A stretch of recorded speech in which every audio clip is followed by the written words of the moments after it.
relationship between linear and angular displacement. ये let a body is moving in a circle और वो A से start ले रही है, in certain time interval body पहुंच रही है B तक और डिस्प्लेसमेंट कितना ट्रेवल किया है S1, A से B तक का जो डिस्टेंस है दैट इज S1 और एंगल कितना ट्रेवल किया θ1। अगर देखा जाए A से C तक देखा जाए तो यहाँ तक का डिस्टेंस है S2 और एंगल कितना ट्रेस हो रहा है यहाँ से लेकर यहाँ तक, दिस इज θ2। तो हम देख रहे हैं प्रैक्टिकल ऑब्जर्व्ड है कि अगर displacement along the circular path ज़्यादा है तो सेंटर पे एंगल भी बड़ा बनता है, अगर डिस्प्लेसमेंट कम है तो एंगल भी कम है। इसका मतलब है, बल्कि इस तरह भी कहना चाहिए, इस तरह मैं कह सकता हूँ कि अगर डिस्प्लेसमेंट S2 जो है S1 से डबल है तो θ2 भी θ1 से डबल होगा।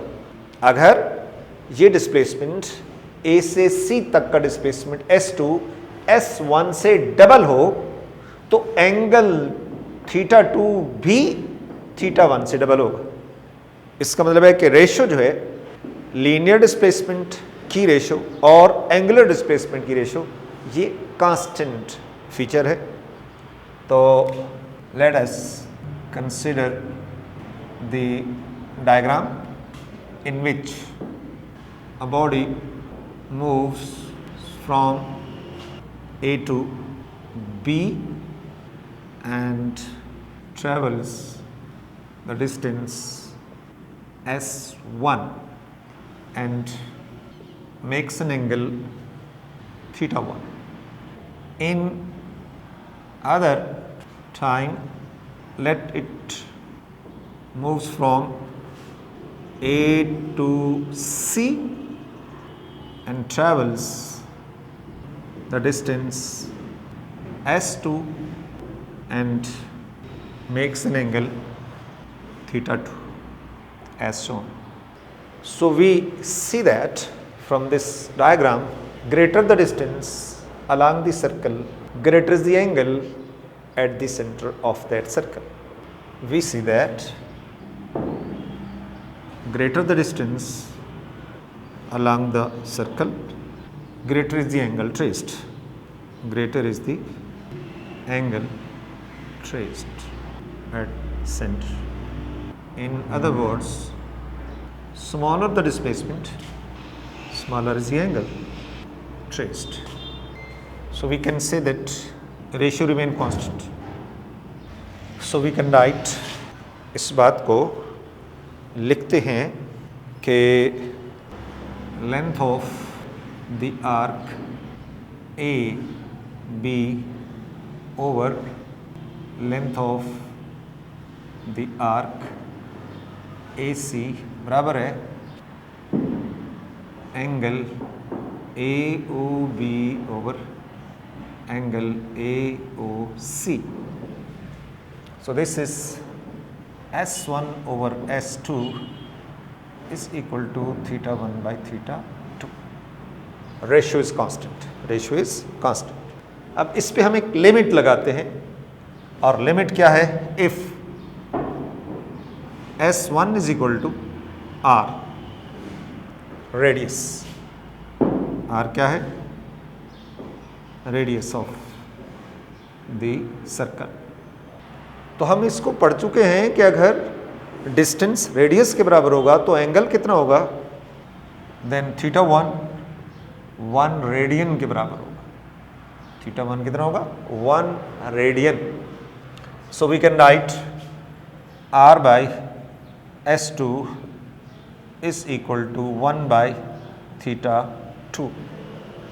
इसको क्रॉस मल्टीप्लाई करें तो क्या चीज़ आ जाएगी, S2 is equal to R θ2। इस रिज़ल्ट को जनरलाइज कर देते हैं तो in general S is equal to R θ। इसकी एक कंडीशन है, याद रखना कि this equation is applicable only if theta is taken in radian. ये मैं क्या कह रहा हूं, कंडीशन ऑफ दिस इक्वेशन कि this is applicable only if theta is taken in radian. और दूसरी बात, आर की यूनिट्स अगर आप मीटर लेंगे तो एस भी मीटर में आएगा। अगर आर की यूनिट सेंटीमीटर्स में होगी तो एस की यूनिट भी सेंटीमीटर में होगी। इसका मतलब है कि एस जो डिस्टेंस है अलोंग दी सर्कल, उसकी यूनिट्स रेडियस की यूनिट्स पे डिपेंड कर रही हैं, जबकि थीटा की units must radian. Angular velocity define करते हैं, angle traced by the body in 1 seconds. Limit आ गई टाइम के ऊपर, लिमिट आ गई टाइम के ऊपर, 1 सेकेंड्स की लिमिट है कि 1 सेकेंड्स के अंदर जितना एंगल ट्रेस हुआ तो that is what we call angular velocity. Angle trace by the body in 1 second is called angular velocity. ये वेक्टर्स क्वांटिटी है, it is a vectors quantity directed parallel to the axis of rotation, having units degree per second, radian per seconds or revolutions per seconds। अब मैं एक diagram बना के इसकी direction जो है वो डिक्लेयर करता हूँ, आपको क्लियर करता हूँ। लेट एक बॉडी जो है वो एंटी क्लॉकवाइज रोटेट कर रही है, that is rotating anticlockwise. So we hold our fingers along the circular motions and then thumb will be pointed along the direction of the angular velocity। तो इसमें ये omega की direction होगी। अगर हम होल्ड करते हैं इन अवर राइट हैंड और फिंगर जो है these are along the direction of motion, angular motions, तो thumb will be pointed along omega. तो ये एंटी क्लॉकवाइज डायरेक्शन के अंदर ये है। और अगर मैं इसकी डायरेक्शंस को चेंज कर दूं, अगर बॉडी क्लॉकवाइज घूम रही है तो इसमें एंगुलर वेलोसिटी की डायरेक्शन ये होगी, ये एंगुलर वेलोसिटी की डायरेक्शन जो है इसके ये ऐसे करके, this is very opposite to this one. इसका मतलब है कि अगर एंटी क्लॉकवाइज से क्लॉकवाइज कोई बॉडी रोटेट करना शुरू कर देगी तो एंगुलर वेलोसिटी की डायरेक्शन बिकम्स अपोजिट। अच्छा, तो एंगुलर वेलोसिटी, और याद रखना एक बात, जब कभी हम एंगुलर डिस्प्लेसमेंट को एज अ वेक्टर्स कंसीडर करें तो कोई आपसे उसकी डायरेक्शन पूछे तो जो एंगुलर वेलोसिटी की डायरेक्शन होगी वही एंगुलर डिस्प्लेसमेंट की भी डायरेक्शन होगी, जो एंगुलर वेलोसिटी की डायरेक्शन होगी वही एंगुलर डिस्प्लेसमेंट थीटा की भी वही डायरेक्शन होगी। ये बुक्स के अंदर आमतौर पे इसको लिखते नहीं है, पता नहीं क्या वजह है, लेकिन आपको बता दिया और इसको याद रखना है। इसके बाद ये average angular velocity, average angular velocity तो डिफाइन कर रहा हूँ ratio between the total angular displacement and total time taken. Total angular displacement over total time, इसको ओमेगा पढ़ते हैं और omega average total angular displacement delta theta by delta T या theta by T, तो इसकी जो रेशो ले लेंगे तो ये एवरेज एंगुलर वेलोसिटी है। जबकि अगर हम इंस्टेंटेनियस एंगुलर वेलोसिटी की बात करेंगे तो आसान अल्फाज में डिफाइन करते हैं कि angular velocity of the body, angular velocity of the body at a particular instant, at particular instant. Instant क्या होता है? ये लफ्ज़ जो आ गया very small time interval, very small time interval. तो मैथमेटिकली ओमेगा इंस्टेंटेनियस किसके बराबर होगा? लिमिट किस पे लगाएं? टाइम पे, delta T tends to 0 delta theta by delta t. तो याद रखें कि जब तक ये बात ना लिखी जाए limit delta T tends to 0, उस वक्त तक डेल्टा टी को इंस्टेंट नहीं कहेंगे, वेरी स्मॉल टाइम इंटरवल नहीं कहेंगे, टाइम इंटरवल कहेंगे। जैसे ये टाइम इंटरवल है लेकिन इसके ऊपर लिमिट नहीं लगाई, तो इस वजह से इसको मैं एवरेज ले रहा हूं, लेकिन यहां डेल्टा टी पे लिमिट लगा दी है। क्या limit delta T tends to 0? We have declared कि हमने जो टाइम इंटरवल लिया that is very very small, tends to 0 not equal to 0 but very very small. तो तब जो वेलोसिटी है उसको हम क्या कह रहे हैं? Instantaneous angular velocity. उसके बाद हम बात करते हैं यूनिफॉर्म एंगुलर वेलोसिटी की बात करते हैं। यूनिफॉर्म एंगुलर वेलोसिटी की बात करते हैं, डिफाइन करते हैं। If a body traces equal angle in equal intervals of time, then its angular velocity is said to be uniform. Under this condition omega average और omega instantaneous क्या होंगी? Equal होंगी। अंडर दिस कंडीशंस एवरेज और instantaneous velocities equal होंगी, magnitude और direction दोनों के लिहाज से। और एक बात और, एक इजाफी बात, एंगुलर वेलोसिटी का यूनिफॉर्म होना एक रोटेटिंग बॉडी की सिफ्त है। अदरवाइज वेलोसिटी एंगुलर या आप कैलकुलेशन में एवरेज कैलकुलेट करेंगे या इंस्टेंटेनियस की बात करेंगे।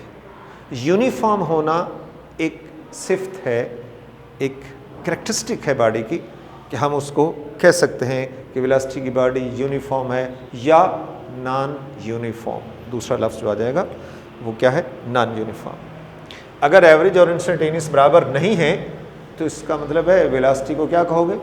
इसके उलट नॉन यूनिफॉर्म। क्या कहेंगे? Non uniform. Relationship between linear and angular velocity. Let a body is moving in a circle of radius r as shown.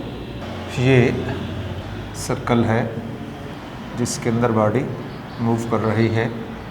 Eight any time body is at point A, और at any time body is at point A, और in time delta T body कहाँ पहुँच रही है?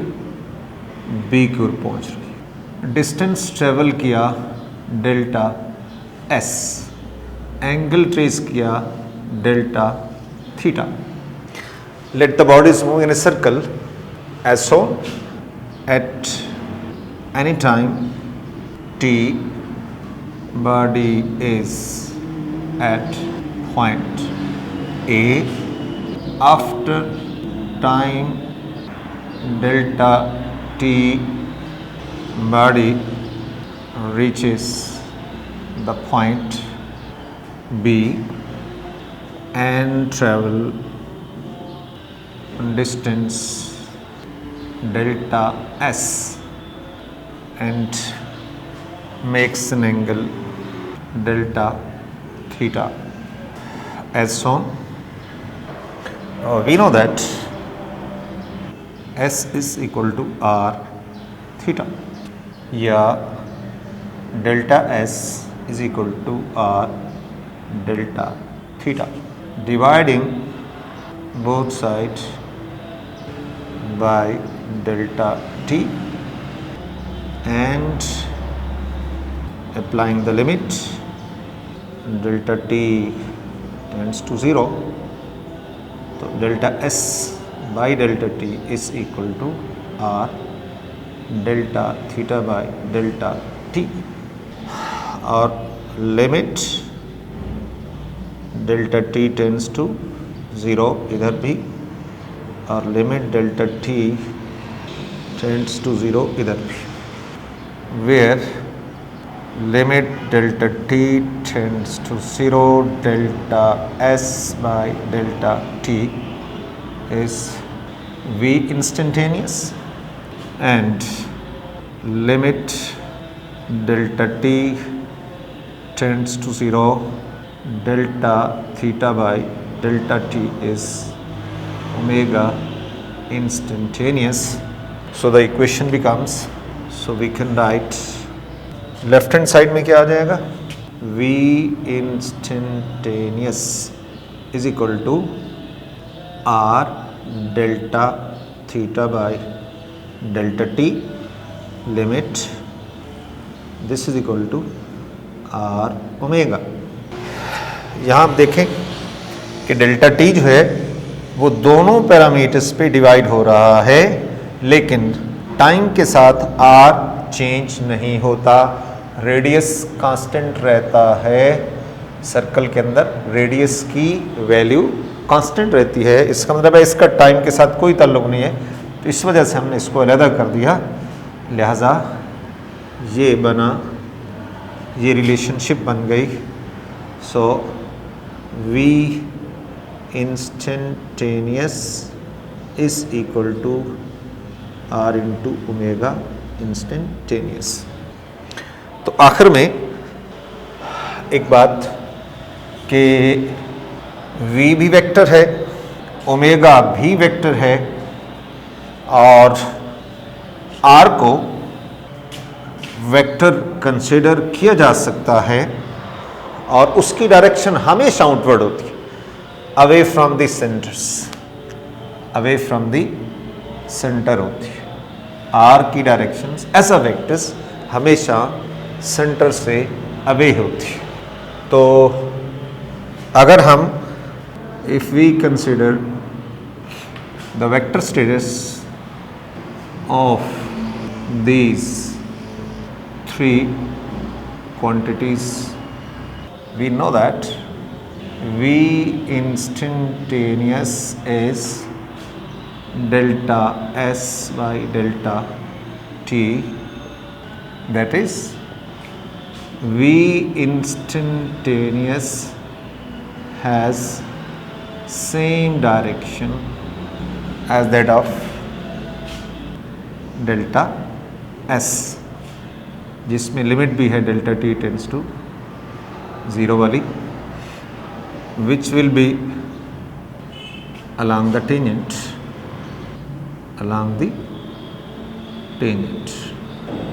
जो delta S की direction है, जब हम इसके ऊपर लिमिट लगा देंगे तो डेल्टा एस की डायरेक्शन और v इंस्टेंटेनियस की डायरेक्शंस क्या होगी, सेम होगी। रेडियस को जब हमने वेक्टर लिया तो पहले बता दिया कि that is always outward normal, और जहाँ तक ओमेगा की बात है तो जो डायरेक्शन ऑफ रोटेशन है अगर उसको कंसिडर करें तो fingers are along the rotations, then thumb will be pointed along the omega. तो ओमेगा की क्या डायरेक्शन होगी, ये ओमेगा की डायरेक्शन है, this is omega. These two vectors are in a horizontal plane, और ओमेगा जो है that is normal to the plane containing v instantaneous and r। अब इसमें हम चाह रहे हैं कि इसके ऊपर राइट हैंड रूल लगाकर डिटरमिन्स करें कि अगर हमने इस रिलेशनशिप को v equal to r omega को वेक्टर्स फॉर्म में लिखना है, तो पहली बात डेल्टा एस की डायरेक्शन आ गई, omega instantaneous will be directed along the axis of rotation as shown.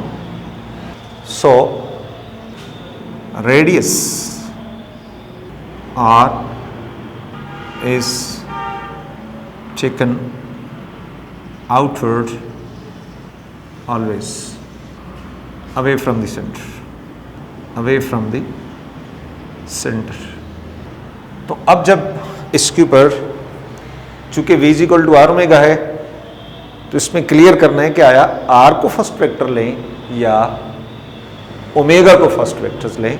तो देखें, अगर मैं r को फर्स्ट वेक्टर लेता हूं और ये राइट हैंड रूल लगा रहा हूं, r फर्स्ट है और ओमेगा की तरफ आ रहा हूं, ये ऐसे करके, ये r फर्स्ट वेक्टर है, ओमेगा सेकेंड वेक्टर है, तो thumb is outward, thumb is directed outward.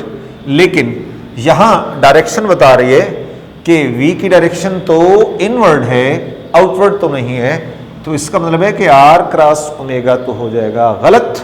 और अगर हम ओमेगा फर्स्ट और r सेकंड लेते हैं तो फिर थंब किधर जा रहा है, थंब इज डायरेक्टेड इनवर्ड। इसका मतलब है कि ओमेगा फर्स्ट वेक्टर होगा, r सेकंड वेक्टर होगा, then thumb is directed inward, और on that behalf so vectorially v is equal to omega cross r, v is equal to omega cross r। चाहे body clockwise घूम रही है, चाहे body anti clockwise घूम रही है, तो हमेशा क्रॉस प्रोडक्ट की फॉर्म में जब हम इनको लिखते हैं तो हमेशा ओमेगा फर्स्ट होगा और r जो है वो सेकंड वेक्टर्स के तौर पे लिया जाएगा। So this is the relationship between linear velocity and angular velocity.